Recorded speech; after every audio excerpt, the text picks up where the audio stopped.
Hi friends, welcome to miss of மன். இன்றைக்கி நம்ம சேனலில் 2025ஆம் ஆண்டு வரக்கூடிய லாஸ்ட் சூரிய கிரகணம் பற்றின ஒரு முக்கியமான அப்டேட் தான் பார்க்க போகிறோம்.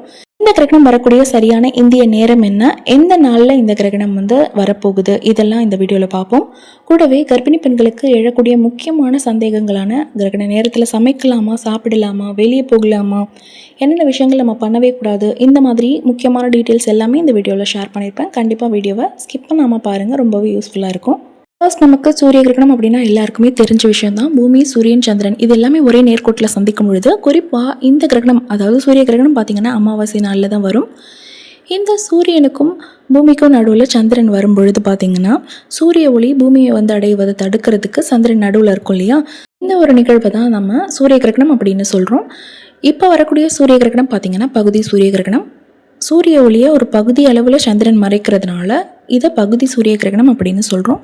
இந்த கிரகணம் வரக்கூடிய நாள் நேரம் என்னன்னு பார்த்தீங்கன்னா 2025ஆம் ஆண்டு செப்டம்பர் மாதம் 21 இரவு 10:59 தொடங்கி மறுநாள் செப்டம்பர் 22 நள்ளிரவு 3:23 இந்த கிரகணமானது முடிவடையுது. இந்த கிரகணத்துடைய உச்சக்கட்ட நிலை பார்த்திங்கன்னா 1:11 இருக்கும். அதிகாலை 1:11 பார்த்திங்கன்னா இந்த கிரகணம் ரொம்பவே பீக் ஸ்டேஜில், ரொம்ப பவர்ஃபுல்லான ஸ்டேஜில் இருக்கும்.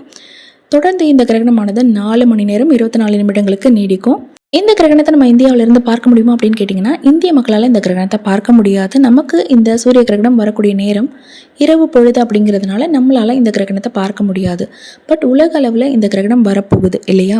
கிரகணத்தப்போ கதிர்வீச்சுகள் ரொம்ப பயங்கரமாக இருக்கும். அதுவும் சூரிய கிரகணத்தப்போ கதிர்வீச்சுகள் ரொம்பவே தாக்கம் உடையதாக இருக்கும்.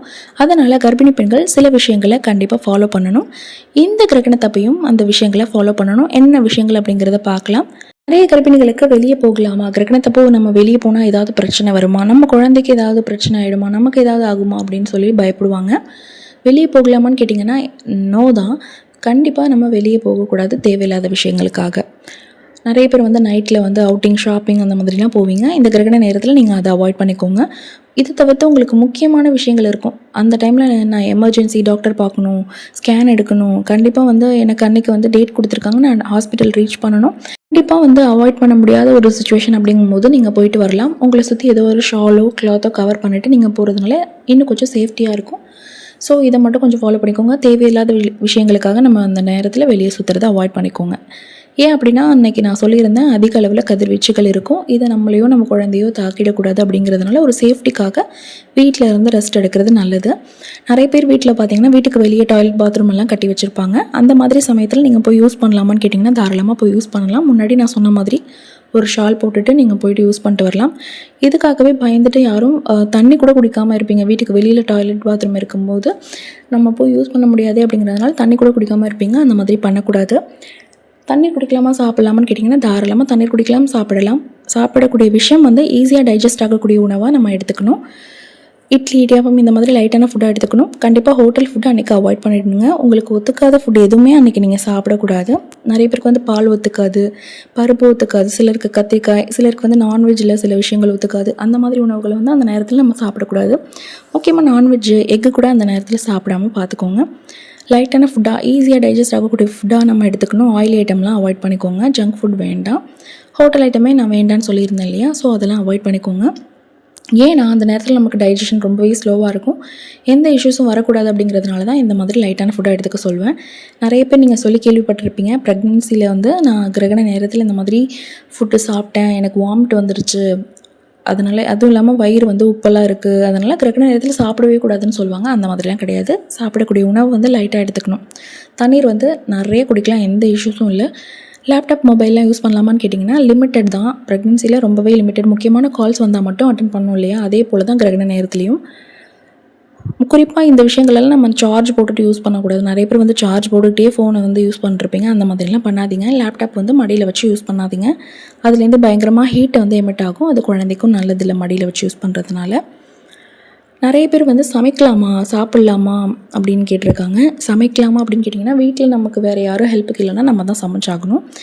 ஸோ நம்ம காய்கறி கட் பண்ணலாமா சிஸ்டர்? பகல் நேரத்தில் அந்த நேரத்தில் நம்ம வேலை பார்க்கலாமா? அதாவது கிரகணம் அன்றைக்கி பகல் நேரத்தில் நம்ம வேலைகள் வந்து கரெக்டாக பார்க்கலாமா? ஏன்னா இரவு நேரத்தில் தான் இந்த கிரகணம் அப்படிங்கிறதுனால பகல் பொழுதில் நான் வேலை பார்க்கலாமான்னு கேட்குறீங்க.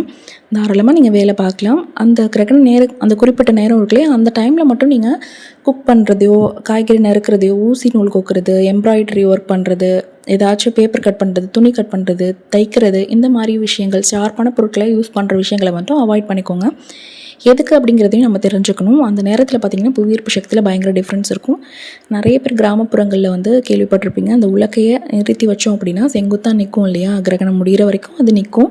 அதுக்கப்புறம் டக்குன்னு கீழே விழுந்துடும். அந்த அளவுக்கு புவியீர்ப்பு சக்தியில் டிஃப்ரென்ஸ் இருக்கும். நம்ம தவறுதலாக கை கட் பண்ணிவிடுவோம் அப்படிங்கிறதுனால ஷார்ப்பான பொருட்களை வந்து யூஸ் பண்ண வேண்டாம் அப்படின்னு சொல்லியிருக்காங்க. ஸோ அதை நம்ம ஃபாலோ பண்ணிக்கலாம். நமக்கு இது வந்து 11 மணி வாக்கு தான் அப்படிங்கிறதுனால நம்ம முன்னாடியே குக்கிங் எல்லாம் முடிச்சிட்டோம் அப்படின்னா அந்த ஷார்ப்பான பொருட்களை ஹேண்டில் பண்ணணும் அவசியம் இல்லை. அதுவும் இல்லாமல் அந்த கிரகணம் அன்றைக்கி பார்த்திங்கன்னா நீங்கள் ஒரு 1 ஹவருக்கு முன்னாடி, அந்த கிரகணம் ஸ்டார்ட் பண்ணுறதுக்கு 1 ஹவருக்கு முன்னாடி வந்து நம்ம ஃபுட்டை எடுத்துக்கிறது நல்லது. நான் சொன்ன மாதிரி லைட்டான ஃபுட்டை எடுத்துக்கோங்க. தூங்கலாமா அப்படின்னு கேட்டிங்கன்னா தாராளமாக தூங்கலாம். தூங்கும்போது பார்த்திங்கன்னா தேவையில்லாத பயம் பதட்டம்லாம் நம்மக்கிட்ட இருக்காது. கிரகணத்தினால நமக்கு எதுவும் ஆகுமோ, குழந்தைக்கு ஏதாவது ஆகுமோ அப்படின்லாம் தேவையில்லாமல் யோசிப்போம் இல்லையா? அந்த மாதிரி திங்கிங்லாம் வராமல் இருக்கணும் அப்படின்னா நம்ம தாராளமாக தூங்குறது நல்லது. மனக்குழப்பம் இல்லாமல் இருக்கும். தூக்கம் வரல அப்படின்னா உங்களுக்கு பிடிச்ச புத்தகம் படிங்க, இசை கேட்கலாம், அல்லது உங்களுக்கு பிடிச்ச தெய்வத்தை வந்து வழிபடலாம். இந்த மாதிரி பண்ணும்போது மனசு அமைதியாகும், ஆட்டோமேட்டிக்காக தூக்கம் வந்துடும். இதெல்லாம் கொஞ்சம் ஃபாலோ பண்ணி பாருங்கள். டிவி அப்புறம் லேப்டாப் எதுக்கு ஸ்விட்ச் ஆன் பண்ணுறீங்களோ சார்ஜ் போடுறதுக்கு அப்படின்னா கை வந்து ஈரம் இல்லாமல் பார்த்துக்கோங்க. நிறைய பேர் வந்து எனக்கு வயிறு அரிக்கும் சிஸ்டர், நான் சொரியலாமா அப்படின்னு கேட்டிருக்கீங்க. பொதுவாக கிரகணத்தப்போ நான் குளிச்சிடுவேன் கிரகணம் முடிஞ்சதும். இன்றைக்கி என்ன பண்ணுறது, அந்த அன்டைமில் வந்து முடியுது இல்லையா கிரகணம், அதனால் என்ன பண்ணுறதுன்னு கேட்டிருக்கீங்க. நீங்கள் வந்து உங்கள் ரொட்டீனில் நீங்கள் எப்போதும் எப்போ குளிப்பீங்களோ அந்த டைமை ஃபாலோ பண்ணிக்கோங்க. கிரகணம் முடிச்சதுமே குளிக்கணும் அப்படின்னு அன்டைமில் போயிட்டு குளிக்காதீங்க, ஜலதோஷம் பிடிச்சிரும்.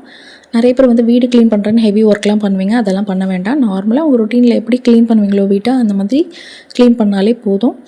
வயிறு வந்து அரிக்கும், சொரியலாமா அப்படின்னு கேட்டிருந்ததுக்கு பார்த்திங்கன்னா, வயிறு வந்து இந்த டைமில் நமக்கு வந்து என்லார்ஜ் ஆகிறதுனால நமக்கு அந்த ஸ்கின் வந்து பார்த்திங்கன்னா ரொம்ப வந்து லைட்டாக இருக்கும்.